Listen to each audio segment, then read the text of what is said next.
সার্বিক পরিস্থিতি নিয়ে আলোচনা করতে পুরো সংবাদে আমাদের সঙ্গে আছেন ইতিহাসবিদ গবেষক অধ্যাপক মুনতাসির মামুন এবং আছেন ইন্ডিপেন্ডেন্ট টেলিভিশনের প্রধান বার্তা সম্পাদক আশিস সৈকত। স্যার, আপনাকে স্বাগত জানাচ্ছি। আশিস সৈকত, আপনাকেও স্বাগত জানাচ্ছি। স্যার, বিশেষ ধন্যবাদ জানাতে চাই এই পরিস্থিতির মধ্যে আপনি এখানে এসেছেন আমাদের অফিসে। যেটি জানতে চাই স্যার, যে জামাত নিষিদ্ধের দাবি তো আজকের বা কালকের নয়, এটি তো কয়েক দশকের দাবি। এতটা সময় আসলে কেন লাগলো এই সিদ্ধান্ত নিতে? আসলে এটার উত্তর তো আমার পক্ষে দেওয়া সম্ভব না।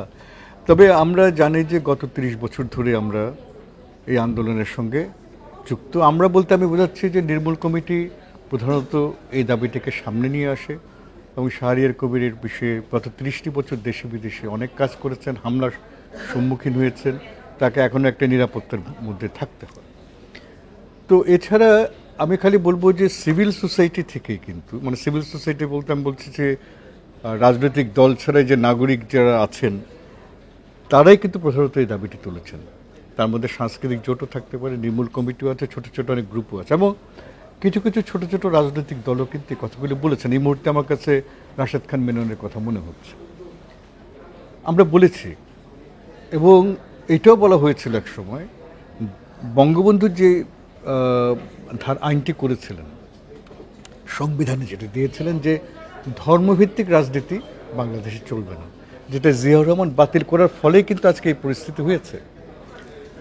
এখন শেখ হাসিনা একবার ক্ষমতায় এসছেন 1996 সালে, তারপরে আরও গত 15 বছর আছেন। তখনও কিন্তু আমরা বারবার এই কথা বলেছি, যখন যুদ্ধাপরাধীর বিচার হয়, যখন নাকি কোর্ট রায় দিয়েছিল, আমার যদ্দূর মনে হয় এটি ক্রিমিনাল পার্টি বা এই ধরনের কিছু একটা বলেছিল, এই ধরনের কথা কিন্তু কোর্ট থেকে বলা হয়েছে, আমরা বলিনি। আমরা তাদের গণহত্যাকারী এবং সন্ত্রাসী দল বলে আখ্যায়িত করেছিল। আমরা তো এটা বলছি না, খালি তারা, কোর্টও বলছে, যেখানে আমরা সর্বোচ্চ আদালতকে মানি, কিন্তু তাদের কার্যকলাপে আমরা দেখছি এবং সারা রাষ্ট্রে তারা কিন্তু একটা ভীতির সৃষ্টি করেছে এবং এই ভীতির দ্বারাই কিন্তু তারা সব কিছু নিয়ন্ত্রণের চেষ্টা করছে, যেটা ফ্যাসিস্টরা করে থাকে। এখন আমাদের এটা সরকার কোনো সময় গায়ে নেয়নি। এবং আরেকটা জিনিস সেখানে বলা আমার মনে হয় বাঞ্ছনীয়, যে সরকার তো এটাতে অনেক প্রশ্রয় দিয়েছে। বিএনপি যখন হয়েছে তাদের সঙ্গে জামাত ক্ষমতায় গেছে। পৃথিবীর ইতিহাসে এরকম ঘটনা ঘটেনি। আজকে আপনারা যে যত কথাই বলেন, একটা ঘটনা দেখাতে পারবেন যেখানে পরাজিতদের নিয়ে, যারা ঘাতক তাদের নিয়ে কেউ ক্ষমতায় গেছে, ভোট ব্যাংক হিসেবে কাজ করেছে। আমি ভোট ব্যাংকের কথা বলবো না, মুক্তিযুদ্ধের পক্ষের বললে তো এই কাজটা করতে পারেন না, যেটা আমরা সবসময় বলেছি, অনেকে আমি লিখেছিও, যারা বাংলাদেশের অস্তিত্ব নিয়ে প্রশ্ন তুলে তাদেরকে এখানে রাজনীতি করতে দেওয়া উচিত নয়। কিন্তু আমাদের এখানে আত্মীয়তার সূত্রে, বিভিন্ন বন্ধুত্বের সূত্রে এই কাজগুলি হয়েছে এবং আওয়ামী লীগও তো প্রশ্রয় দিয়েছে। এই কথা তো অস্বীকার করা যাবে না। যখন আমরা হেফাজতের বিরুদ্ধে বলেছি তখন আমাদেরকে নানা রকম কথা বলা হয়েছে। জামাতের বিরুদ্ধে যখন বলেছি যে আমরা রাজনীতি বুঝি না, অনেক কথাই বলা হয়েছে। আমরা সেই কথা বলিনি, আমরা আমাদের কথাই বলেছি। আজকে আমি আবারও এই কথাটি বলছি, প্রমাণিত হলো যে জামাত কি করতে পারে। এখন এখানে একটি কথা আমি বলবো, যে সরকার এটি করেছেন, দেরিতে হলেও করেছেন, আমরা স্বাগত জানাই। সঙ্গে সঙ্গে আরেকটি কথা বলতে চাই, শেখ হাসিনা ছাড়া আর কারো পক্ষে আজকে 50 বছর পরে বা 45 বছর পরে এই ধরনের কি বলবো আমি, মানে পদক্ষেপ নেওয়া সম্ভব হতো না। এখন যেটা হচ্ছে, এই পদক্ষেপে একটা হচ্ছে পদক্ষেপ নেওয়া, আর একটা হচ্ছে কার্যকর বাস্তবায়ন করা। এখানে একটা বিষয় লক্ষণীয়, আপনি জানেন যে আজকের যে আন্দোলন হয়েছে, ছাত্ররা করেছে, জামাত মেয়েরা ঢুকেছে, বিএনপিও আছে, কিন্তু সাধারণ মানুষও আছে। তাদের ক্ষোভটা বুঝতে হবে, এটা কিন্তু উপেক্ষা করা যাবে না। দ্বিতীয় হচ্ছে, যেই মুহূর্তে জামাত নিষিদ্ধ করা হবে, দেশে এবং বিদেশে কিন্তু একটা অভিঘাতের সৃষ্টি হবে। সরকার কি সেইভাবে প্রস্তুতি নিয়েছেন? এটাই হচ্ছে প্রশ্ন। দেশে যেমন অনেকে গণতন্ত্রের কথা বলে বলবেন যে কেন তাদেরকে করা হচ্ছে, এখানেই দেখবেন যে শিক্ষক ছাত্র অনেকে তরুণরা নেমে গেছে, গণতন্ত্র ব্যাহত হচ্ছে। বিদেশে বলবে এটা করা হচ্ছে। তাহলে আমি যেটা আমার মনে হয়, সরকারকে যদি এটা কার্যকর করতে হয়, অবশ্যই সিভিল সোসাইটিকে তাদের বিশ্বাসে নিতে হবে, যেটা নেয়নি এতদিন। স্যার, আমি একটা বিষয় আপনার সাথে যুক্ত করি, যে আপনি 71-এ ঘাতক দালাল নির্মূল কমিটির কথা বলছিলেন। জাহানারা ইমামের নেতৃত্বে যে কমিটিটি গঠিত হয়েছিল, পরে কিন্তু সেই নির্মূল কমিটির সঙ্গে আওয়ামী লীগ যুক্ত হয়েছিল। তখন সমন্বয় কমিটি হয়েছিল, আওয়ামী লীগের পক্ষে আব্দুর রাজ্জাক ছিলেন, এই সমন্বয়টা করতেন। এবং সেই সমন্বয় কমিটির অনেক অনুষ্ঠানে কিন্তু বর্তমান প্রধানমন্ত্রী শেখ হাসিনা উপস্থিত ছিলেন, থাকতেন।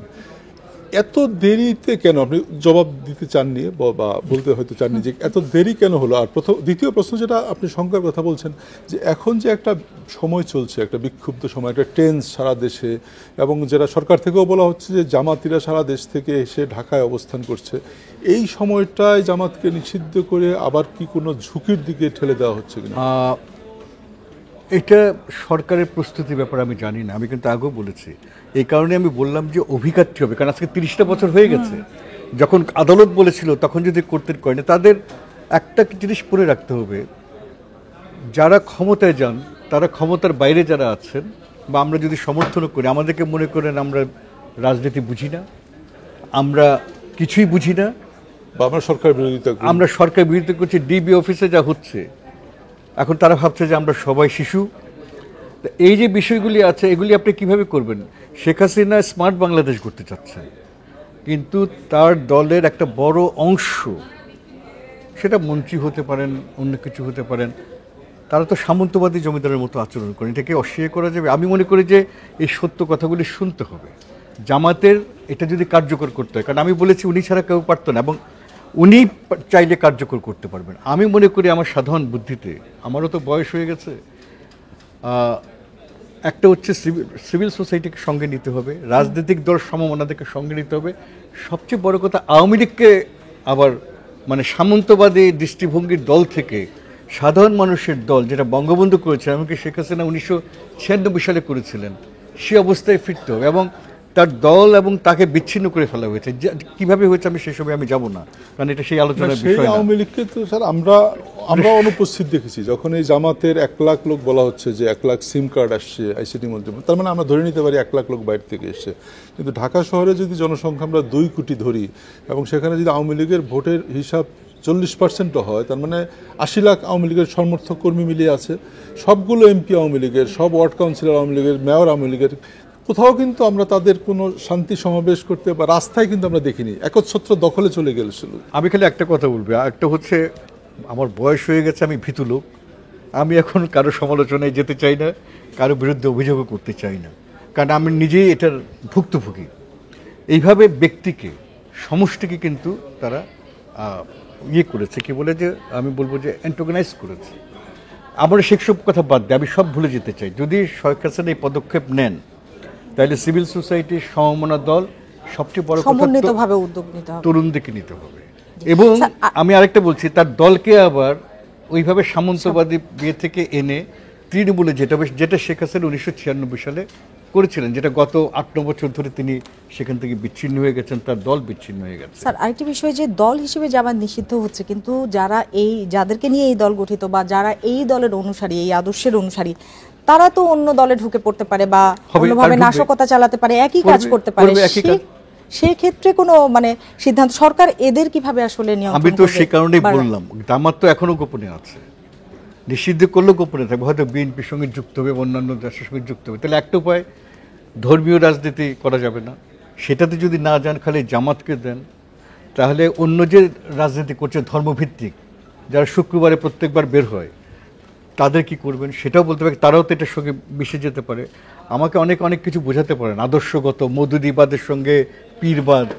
ভাই, ধর্ম রাজনীতিতে আনা মানেই হচ্ছে একটা বিড়ম্বনার সৃষ্টি করা, এটা থেকে আমরা মুক্তি চাই। সেই কারণে আমি বললাম, সরকারকে খালি দেশে না, বিদেশেও করতে হবে। আজকে হামাস প্যালেস্টাইনের জন্য যুদ্ধ করছে, তাকে বলা হচ্ছে সন্ত্রাসী দেশ।